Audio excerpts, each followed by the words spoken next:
Chapter 12. 10% Gamble. While Queen Xicadian's chamber was ostentatiously large, the small army of Ximmatiri servants, performing an apparently endless list of menial tasks under the watchful gaze of their three-brained Zihari overseer, made it seem somewhat less so. The royal chamber was softly lit with a muted red glow, and was just a little warmer than elsewhere in the nest, a concession to the Queen's mildly differentiated metabolism. The elder Xicadian royal was seated atop her grand throne, thorax resting upon a large, ornate circular table, her 9 legs spread evenly and comfortably around the cushioned edges of its circumference. For the Xicadian arachnoids, 9 was the magic number. 9 limbs, 9 eyes, and 9 digits on each of their 3 forelimbs. However, only one small ear hole, located at the crown of the skull, and one concave nasal cavity, positioned just below the mandibles. The body Queen Xicadian currently wore was still relatively young, just some 50 cycles into an expected 200-cycle lifespan. This was, on average, 50 years longer than her Zihari children, and nearly 100 years more than a Ximmatiri drone. Perhaps not so surprisingly, the unscheduled and premature death of a queen spelt disaster for her nest. In the early era of their species, a nest without a queen meant no new Zihari, and no new Zihari meant no new Ximmatiri. Such a nest, sooner or later, normally sooner, fell victim to their competition, which more often than not came in the form of another Xicadian nest. The situation improved marginally following the age of the Great Expansion, when the globally recognized policy, Orphaned Nest Contingency, or ONC for short, was officially introduced. For reasons of obvious logistics, it was only available to those queens who had demonstrated the foresight to release a daughter to found her own nest, and was, by convention, strictly limited to mother to daughter, daughter to mother, or daughter to daughter relationships. Simply put, the surviving mother-daughter or sibling would be legally obligated to spawn a Xilenian queen to assume custodianship of the orphaned nest. The situation, however, was about to get considerably worse. By the time of the postmodern era, following the Zihari-led global rebellion, the list of available options had shrunk considerably. Notwithstanding the fact it was now illegal to release a daughter into the wild, a fallen nest fortunate enough to have an independent lineal mother, daughter, or sister would become the inheritance of the surviving queen. But this was only if the adopting queen had not already been scheduled for what was euphemistically termed compulsory disillusionment, a strategy designed not so much to reduce population as it was to reduce the total number of nests. Simply put, this accord legalized the statutory sterilization of the ruling queen. As dire as such a situation undoubtedly was, in reality, unplanned royal fatalities were extremely rare. The queens were endowed with a highly sophisticated immune system, with bodies and organs that were remarkably resistant to disease. As a result, the death of a queen was nearly always an entirely contrived and ceremonial affair, typically involving the exchange of the imperial virus between a mother and daughter. There was, in fact, considerable and ongoing debate between the fields of the physical sciences and natural philosophy as to which queen actually died. Was it mother or daughter? In a purely biological sense, it was argued to be the mother. But in terms of conscious continuity, it very much appeared to be the daughter. Unfortunately, this was a debate that appeared to have little or no chance of ever being fully resolved, as it largely depended on whether you were a physicalist or a mentalist. That said, the debate itself was ultimately seen as little more than an academic exercise, because almost no one ever tried to argue against the seemingly obvious truth that once the process was completed, the daughter had very definitely donated her body to the mind of the mother. Or maybe not. Given her own subjective experience, Xitalia herself was rather ambivalent on the subject. Nonetheless, a small number of mentalists sought to argue the mother had simply gifted her daughter with her own memories before dying. This theory had at least some small measure of credibility, by virtue of the fact the daughter could apparently recall her very short life prior to the transition. Yet regardless of how one chose to interpret the process of regeneration, the subject itself had become deeply religious in nature, and as such it was now considered culturally taboo to pursue any overtly scientific explanation of the phenomenon. Not that Xitalia held any particular interest in conforming with societal norms. With a slow, deliberate lift of her gaze, the Queen now greeted the nervously fidgeting Xihari general, standing pensively before her. Well, if it isn't one of my most precious and beloved children come to visit his doting mother. But I know you are a very busy arachnid Ximodian, so straight to the business at hand. Your somewhat cryptic message strongly suggested that you had some rather excitingly improbable news to share, and you know how much your mother hates not being in the loop. So do feel free, won't you, to fill me in on your latest little discovery. No sooner had the Queen begun speaking before two large domesticated Xylonetti drones, positioned either side of Xitalia's throne, lifted momentarily up into the air, their wings bursting reflexively into life. The Xihari general, demonstrating an admirable level of self-control, desperately suppressed a look of startled consternation. The Queen's voice had an almost openly mocking quality to it that served to immediately put the general on edge. Was this already over before it had even begun?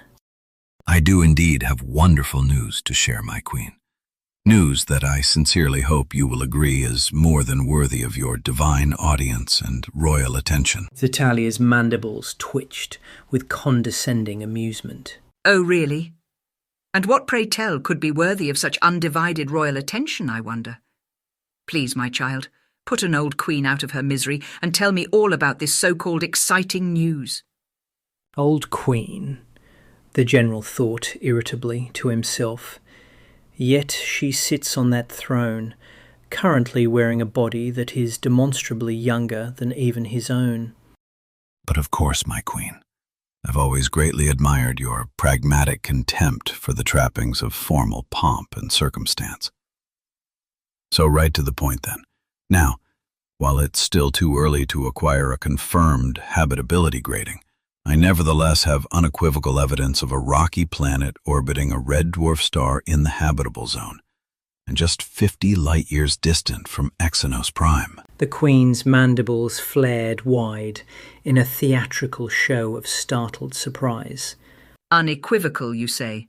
Well, how very odd. My new 5th-generation Seabot reliably informs me our local observatory currently rates it at 90% probability of achieving a marginal grade 5 habitability rating. Now, I never was particularly good at math, so please correct me if I go astray with the numbers, but doesn't that mean there is still a 10% chance that this find of yours is nothing but a barren and irradiated chunk of lifeless rock?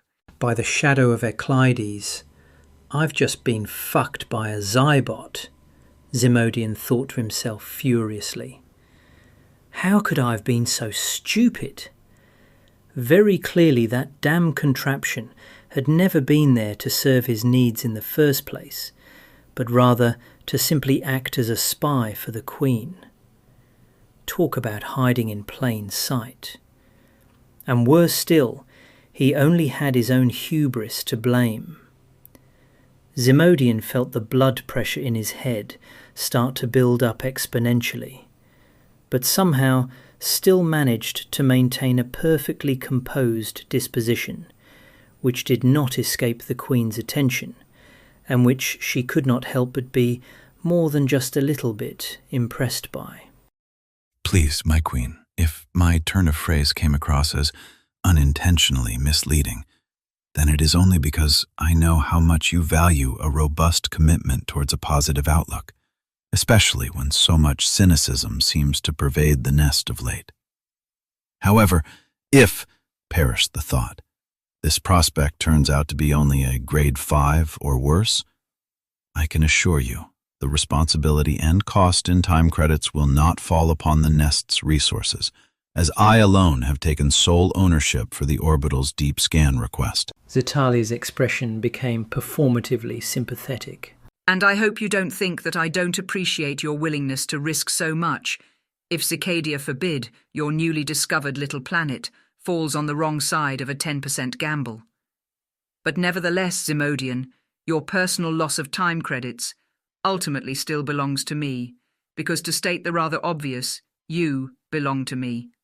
When all is said and done, it will still be I who pays the price for your rash decisions, even if only by the premature loss of your services. But my Queen, Ximodian blurted out desperately, sensing he was right on the verge of being ejected from the royal chamber. we have seen opportunities just like this pass us by time and time again over the many generations of my forebears, only to then see those very same opportunities fall into the hands of demonstrably inferior competition, some of whom have long since embarked on their interstellar migratory journey. And all of this precisely because we hesitated when they did not. So, should I then choose to follow in the footsteps of my timidly ancestors who have long since faded into historical mediocrity? Or should I risk as much as I believe I am fitted to bear while still discharging my solemn duty to the nest? And my queen, if I might be so bold, you lose 100% of the shots you never take. Xitalia's eyes lit up like a torch. Ah, so it's a gambit in the pursuit of greatness, then. And what if I told you that you stand here speaking to me now, a proud Shihari general of Nest Xitalia, only because I have never taken the 10% gamble? Any chance of failure is still too much, when it is the fate of the entire nest that hangs in the balance. Let me be crystal clear, Ximodian. I do not make a habit of gambling unless it is the last play left on the table. Only a short-sighted fool incorporates unnecessary risk as an integral part of their stratagem, because sooner or later they always lose, and normally sooner rather than later. One of the body slaves wordlessly offered Xitalia a large bowl filled with gelid bloodworm. She took it without looking, then waved a hand dismissively. The Queen, keeping her gaze firmly fixed on the Xihari general, took the long, protruding straw into her mouth and began to suck loudly.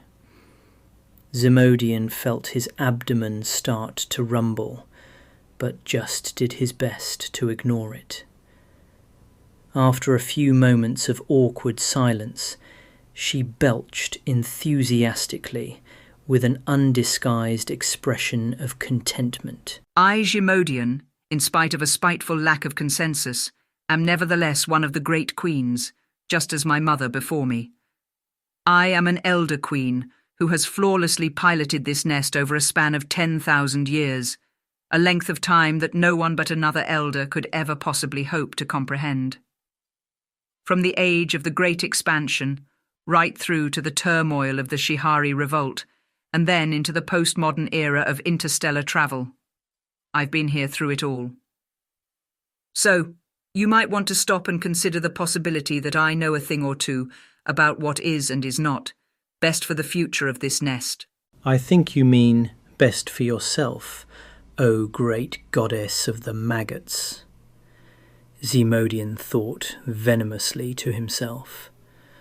My queen, you are in fact a selfish and ignorant autocrat, whose sole redeeming attribute is you can at least be managed and manipulated by the wisdom and cunning of your own Xihari children.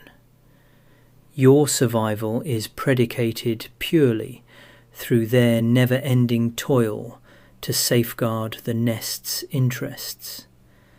And yet you are too stupefyingly arrogant to even recognize the debt of gratitude owed them. It is we, the Xihari, who have kept this nest alive over the past 10 millennia, while you simply tag along for the ride like the consummate parasite you are.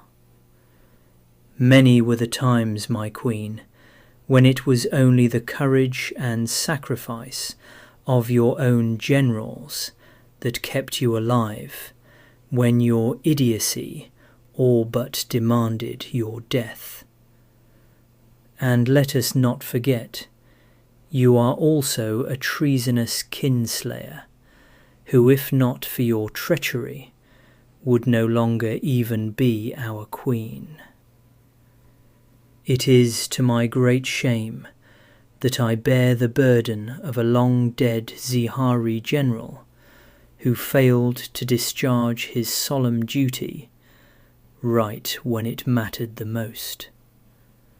So, allow me this 10% gamble, my queen, that I might yet repair the historical damage done to the reputation of my own good name.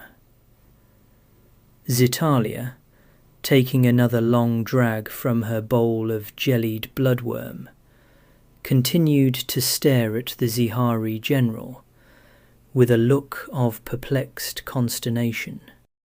Well, do you have anything more that you wish to say for yourself?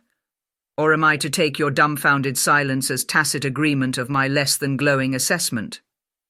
Ximodian, snapping out of his indulgently fantastical reverie, stared at the Queen with a stupefied look of horrified confusion. Forgive me, my queen.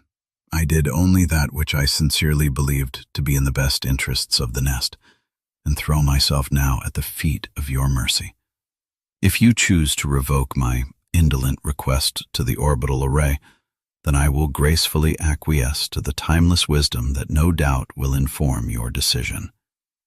But whatever you decide to do, I can assure you, if I am somehow fortuitous enough to be given a second chance, then I will return to my duties forthwith and without hesitation, if only in order that I might yet prove my true worth to your divine majesty. Queen Xitalia sat herself bolt upright, a look of shock consuming her face.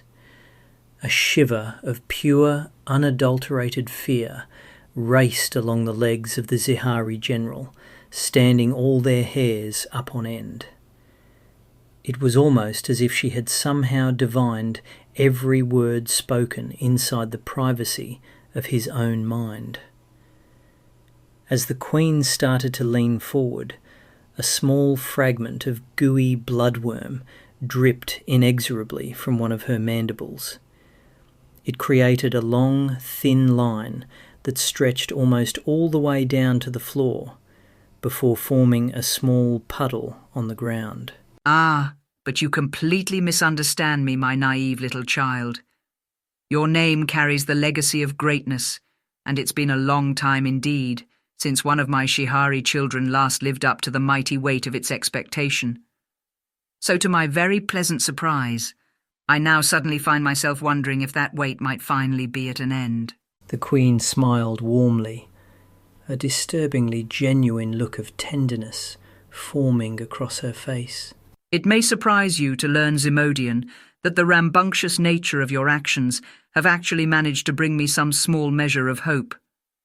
But you bring far more than just that, my child. You also bring naked ambition and an insatiable hunger for glory, neither of which would I wish to see squandered. Xitalia locked her eyes searchingly upon those of her general. Oh yes, she thought to herself with a strong sense of satisfaction. Just look at you, bravely staring down your own queen, with barely concealed contempt simmering just behind the veil.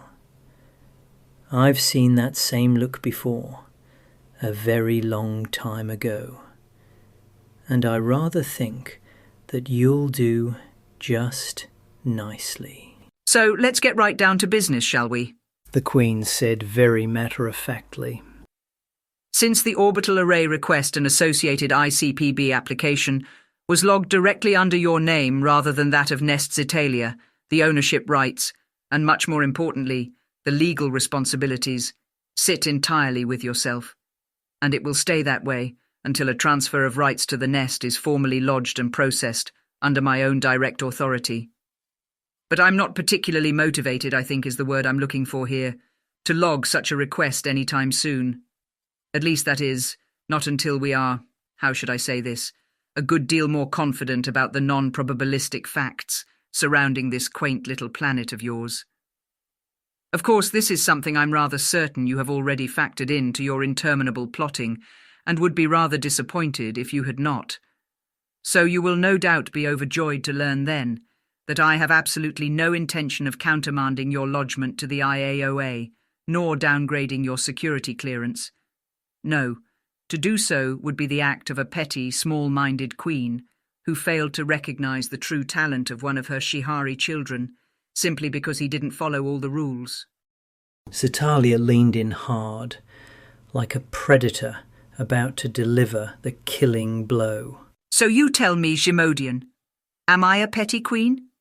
Well, regardless of what you may think, I am not inclined to be swayed by such short-sighted and self-absorbed compulsions. The way I see it, you made a brazen but calculated play, and I intend to make sure you pay the appropriate price for it. The claim will stay entirely under your name, without the endorsement of the nest, unless the IAOA comes back with nothing less than a Grade 1 rating. That's right, General, anything less, and I'm sending you out into the vacuum of space as nothing more than a 400-year delaying tactic. So we will indeed go through all the motions, meaning you will be sent to personally inspect this silly little rock of yours, which I'm sure is nothing less than what you wanted all along. The Queen relaxed back into her throne before taking another drag from her bowl. But rest assured, while you blissfully slumber your way through the void of interstellar space, Nest Xitalia will be hard at work as I continue to lead the field in artificial intelligence and robotics, which I might hasten to add has already clearly been evidenced by the groundbreaking Series 5 prototype, whose staggering potential and capabilities you so clearly overlooked and took for granted, just like I knew that you would. Queen Xitalia leaned forward again ominously, an accusatory expression on her face. That astonishing new prototype unit that you seem to have developed such a strong distaste and disdain for will nevertheless likely buy me another millennia, as other nests scramble to trade time credits for access to my latest technological wonder. Valuable time I can then utilize to probe ever deeper into the cosmic web for a planet that is actually worthy to be called home. Ximodian allowed himself the whisper of a smile. She mocks me openly and thinks me a mindless drone in her never-ending game of power and conquest. But little matter. Let her continue to waste time with that contemptible little Zybot. I will do what the Xihari have always done, and save Nest Xitalia from the Queen's own gross incompetence yet again. The general suddenly realized that Xitalia was patiently awaiting a demonstration of his submission to her will. My queen, I will, as always, bow to the prescient counsel of your timeless wisdom. Ximodian tilted his head respectfully towards the floor, but Xitalia just continued to stare wordlessly, eyes glistening with expectation. Oh, I get it. The Queen wants theatre. Well, so be it. Theatre she shall have. Ximodian 110 rose to full height, balanced on his 4 powerful back legs, as he turned himself into a giant black sun. So ferocious was his visage, even the Xylonetti drones shrunk back before him. Queen Xitalia's mandibles flared wide in undisguised satisfaction. For all his talents in astronomy and cosmology, this Xihari child was painfully transparent. It was almost embarrassing how easy he was to both read and manipulate. The new Series 5 Zybot had been reporting everything Ximodian did directly back to her in near real time, so she knew about the discovery of the planet almost before he did. The fact he chose to lodge the claim under his own name and authority had been an almost perfect outcome, and everything about this situation had gone like clockwork. If only things always played out so well.